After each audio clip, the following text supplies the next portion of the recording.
Hey, it's Lee, aka Big L from On Your Marks Wrestling, and I'm here with a Raw review for April 30th, 2018. This is coming out a day late because I went to a live event on Monday, a SmackDown live event. The Big L, by the way, is because Rob has challenged me to change my nickname every day. I said I would go heavy on the hip hop, even though I'm not that big a fan of hip hop, but I do like a Big L song a lot. Check it out, put it on, go take a look at it. It's good stuff, mid-90s stuff. Big L, and rest in peace. All right.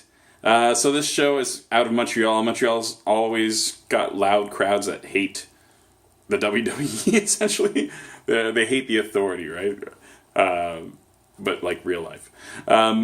So we start with Roman Reigns, which is just a recipe for a course of boos. And he gets so many boos. The crowd hates him. And I kept thinking, like, man, if only there was a role for people that are hated in professional wrestling. I don't know, it's too bad for him that doesn't exist. Reigns says that he's the rightful champ.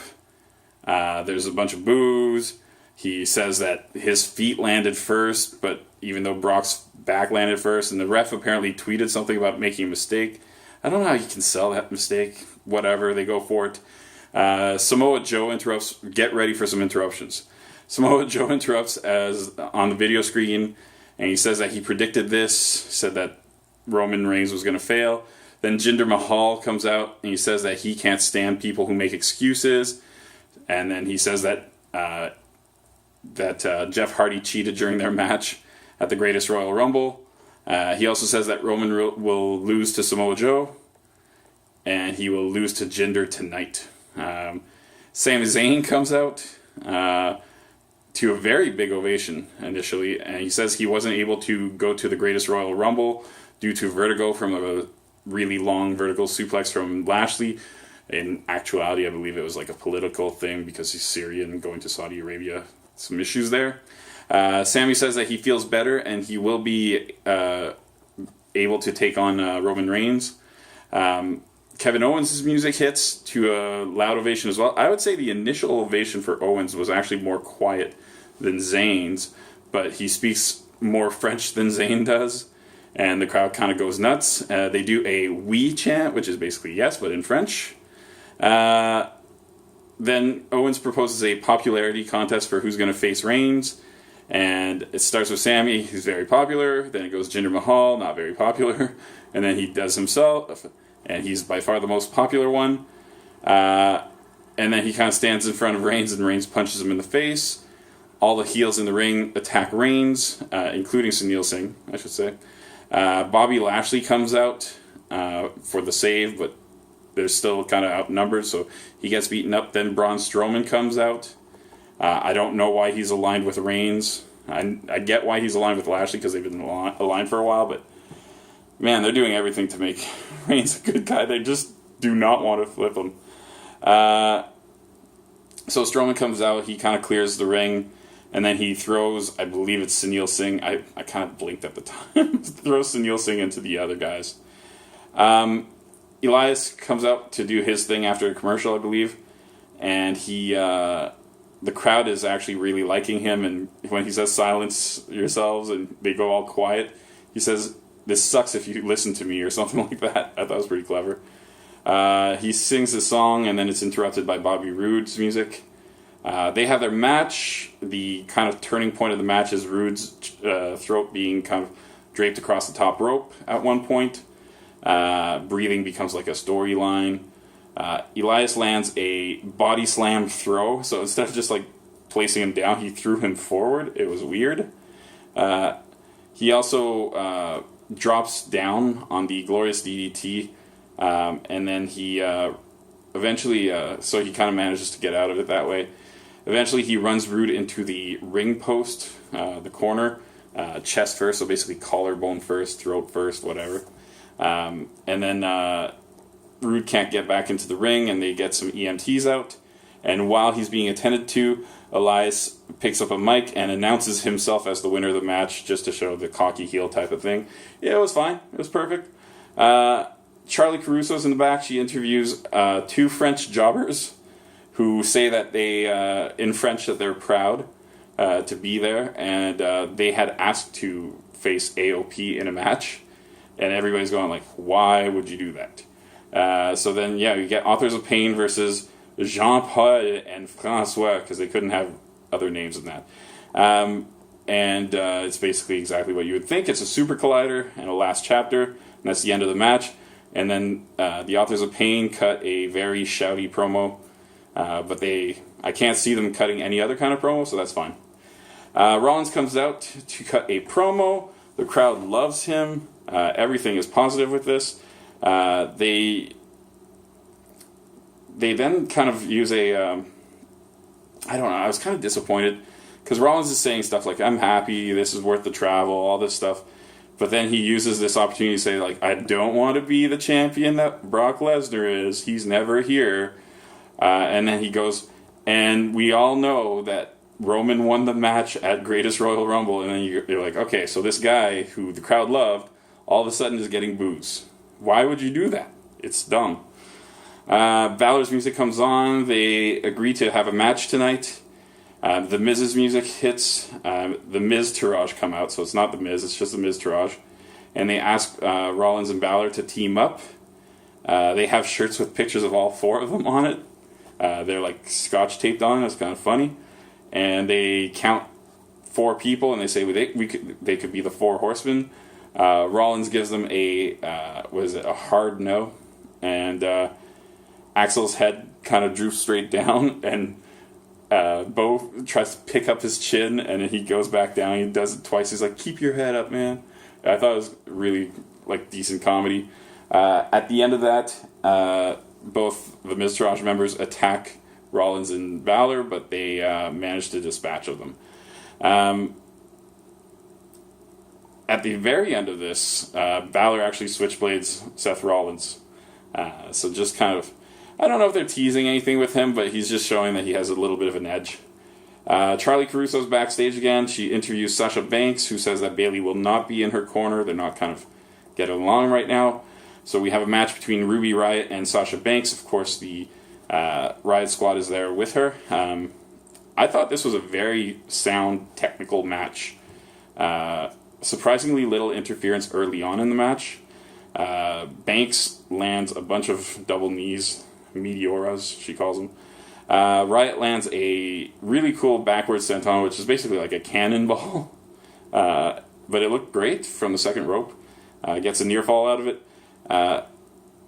Banks eventually lands a meteora against the ring post onto Riott, and then on Liv Morgan, who's on the outside and trying to interfere.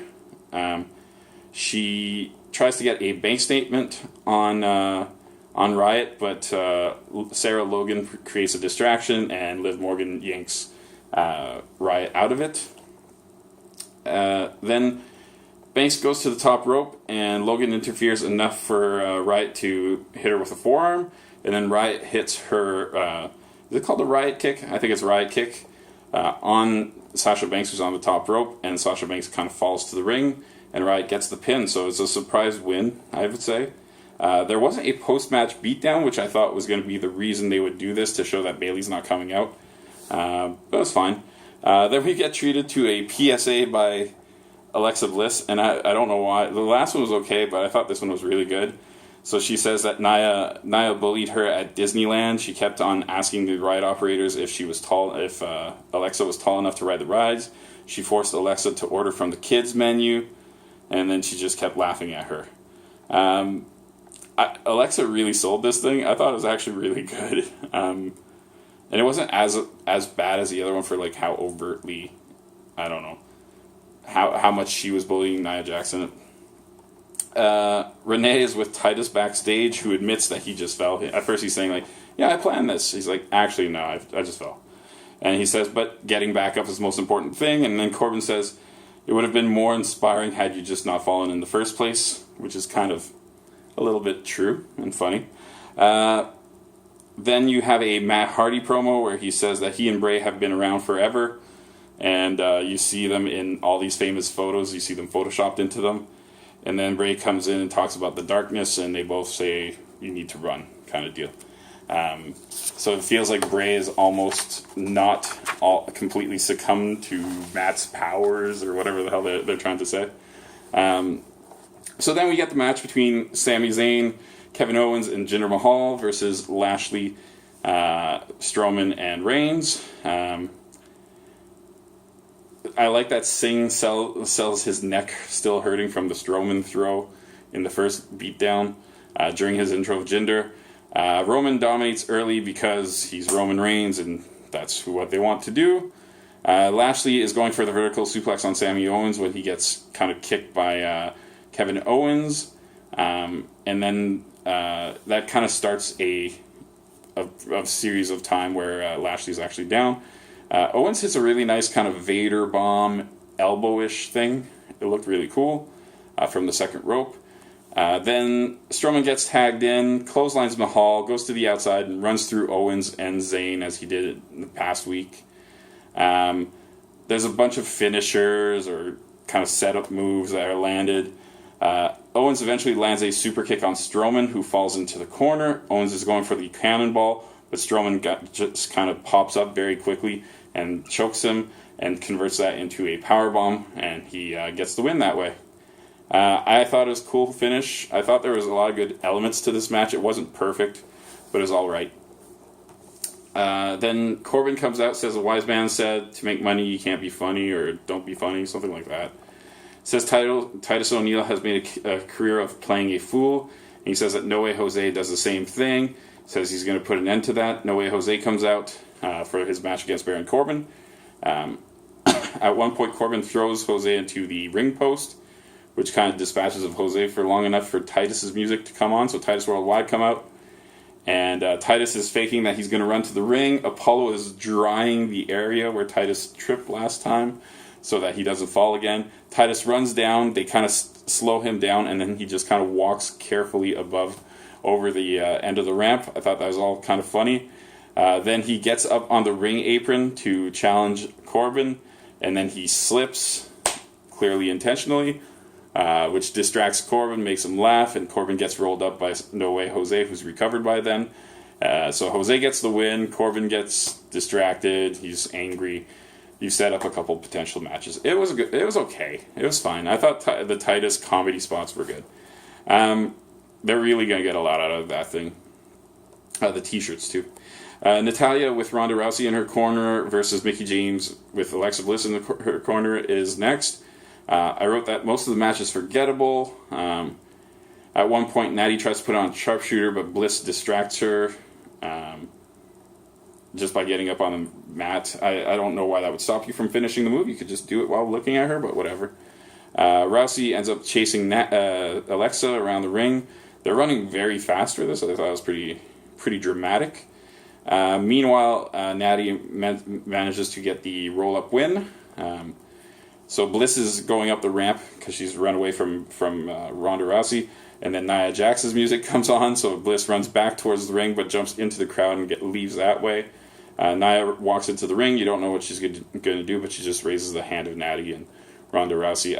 I think that's kind of garbage. I don't need to see that. We get a little cell phone promo from McIntyre and Ziggler in the back. They're actually in some storage room. You just see chairs stacked on top of each other. It's not the most ideal spot for a promo, but whatever. I guess they were looking for a quiet room. McIntyre says that he sounds different from other wrestlers because he actually means what he says. Ziggler says that they're going to take Raw rather than steal it. Rather than steal the show, they're going to take it, which is the same thing as stealing. Don't tell them. All right. Next, we have the final match of the night. It's Finn Balor versus Rollins. This is a good match, really good match. Spots I liked: Enziguri to stop a Rollins tope. I hate Rollins' dive to the outside. I just think he can get rid of it. I like it when he springboards over to the outside, but I hate his suicide dive. It's just it's too safe, if that makes sense. Rollins hits I wrote Revolution knee because that's what Corey Graves said, but it's just basically the Kenny Omega's knee that he gives. For a near fall, Balor is going for the coup de grace, but Rollins knocks him down on the top rope. He goes for the superplex, but Finn Balor kind of manages to push him off. but then he runs back up, jumps to the top rope, and he manages the superplex, tries to convert it into a, what do you call that? A Falcon Arrow, excuse me. But instead of Rollins hitting it, Balor reverses it, and he hits the Falcon Arrow. So they're finding different ways to do that move sequence. Balor goes for coup de grace again, but Rollins manages to avoid it. Then Rollins tries to land his stomp 2 times, but Balor avoids that. Rollins eventually does land a big super kick, and then he managed to get the stomp to retain the championship. And that's the end of the show. So I missed this because I went to a live show, and I will say that this was quite a bit better than the live show.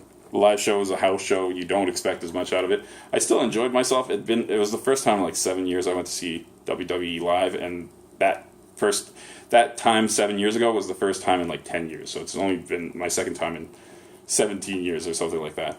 I thought it was this episode was pretty good. In ring, I thought there were a couple really good matches and a couple solid ones. Out of the ring, they're kind of moving towards Backlash. That's fine. I hate that they were putting commercials in the middle of matches again. The whole show is a commercial. They're advertising it while you're watching the match. They don't even announce the match. They're talking about future events. You don't need an extra commercial in the middle of the match. It's enough. I'm good. I think we're all good. I wish there were a little less commercials, so that's my only wish. But yeah, I thought this was a pretty good episode. I'm going to go ahead and give it a 8 out of 10. Yeah, I'm feeling nice. Okay. 8 out of 10. I wanted to do SmackDown tonight, but it is very late, and I am exhausted. I've watched about 3/4 of it, so I'm going to do SmackDown tomorrow. I'll also do 205 Live tomorrow, and if I can sneak in NXT, I'll do that too, but I don't like my chances on that one. All right, thanks for watching. Have a good night, or good day. Depends when you watch this. I'm just going to say bye.